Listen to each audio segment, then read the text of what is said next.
एक तर म्हणजे मी राजसाहेब वगैरे म्हणत नाही, मी राजा म्हणतो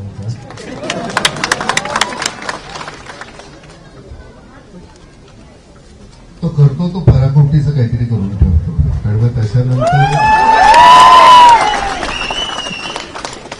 राजकीय पक्ष वगैरे मला माहिती नाही, पण तो जे जे करतो ते इतकं छान असतं. आता तुम्हाला खरं सांगतो की मी म्हणजे कुठल्याच शहरामध्ये असं काही पाहिलेलं नाही, माझ्या तरी पाहण्यामध्ये नाही. आणि इतकं मोठं, इतकं भव्य, इतकं छान. फक्त आता आपली जबाबदारी आहे इतकं छान ठिकाण. आणि इथलं प्रत्येक झाड लावताना, प्रत्येक कुठलं एवढी छोटंसं रोपटं असेल ते लावताना किती मेहनत घेतली गेली आहे ते तुम्हाला नाही माहिती. ते आता नामच्या माध्यमातून सगळीकडे फिरत असताना ते लक्षात येतं की एक रोपटं येण्यासाठी माझं स्वतःचं शेत आहे, तिथे पाय पडू नये म्हणून आपण काय करायला पाहिजे. कारण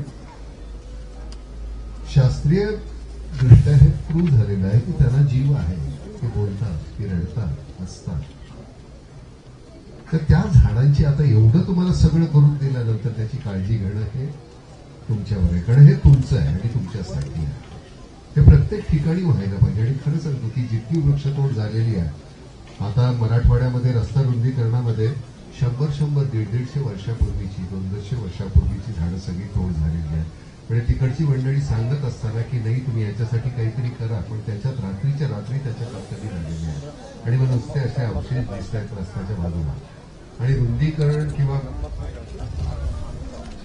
आपण काहीतरी शहराचा विकास करतो आणि विकासाच्या नावाखाली ही वृक्षतोड होता कामा नये. पण खरं राजा हे जे काय आहे, तुम्ही सगळीच मंडळी तुम्ही जे काय केलंय, आणि मी खरंच धन्यवाद एक माणूस म्हणून तुमचे. किती छान 3-4 ठिकाणी आम्ही हिंडलो. निवडणुकीत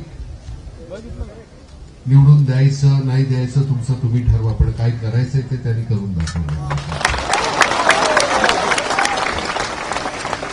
पण नावं ठेवायची झाली, मी खरं सांगतो मी कुठल्याच पक्षाचा नाही, पण नावं ठेवायची झाली तर आपण सतत कुठलं तरी एखादी गोष्ट कुठली चुकीची वाटली तर त्याचबद्दल बोलत राहतो. पण इतकं छान जे केलेलं आहे त्याच्याबद्दल आपण कधी त्याचं वाच्यता सुद्धा करत नाही.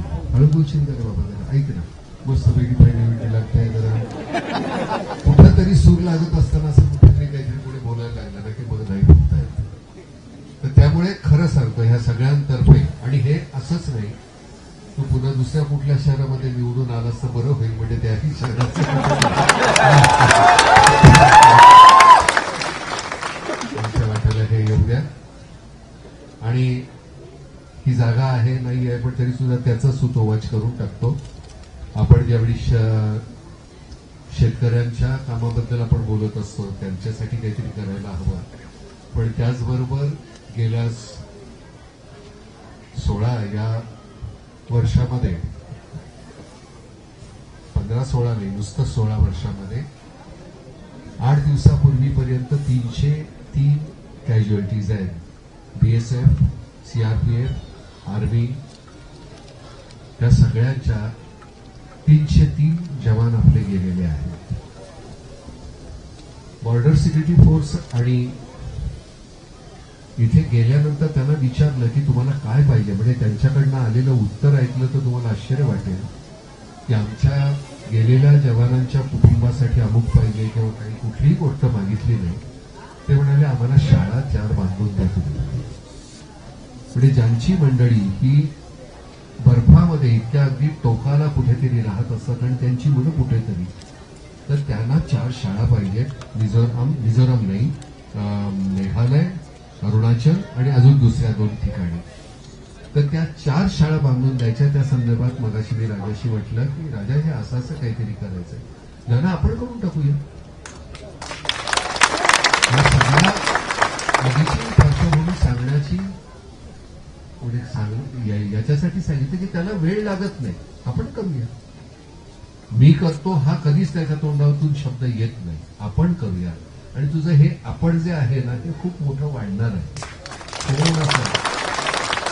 बाकी सगळ्यांना पारखून होऊ दे, प्रत्येकाच्या पारड्यामध्ये सगळ्यांना टाकू दे, त्यांना कळून दे नेमकं कोण कुठे आहे ते, आणि सरते शक्ती केवळ तुझ्याच राज्यामध्ये येणार आहे. धन्यवाद.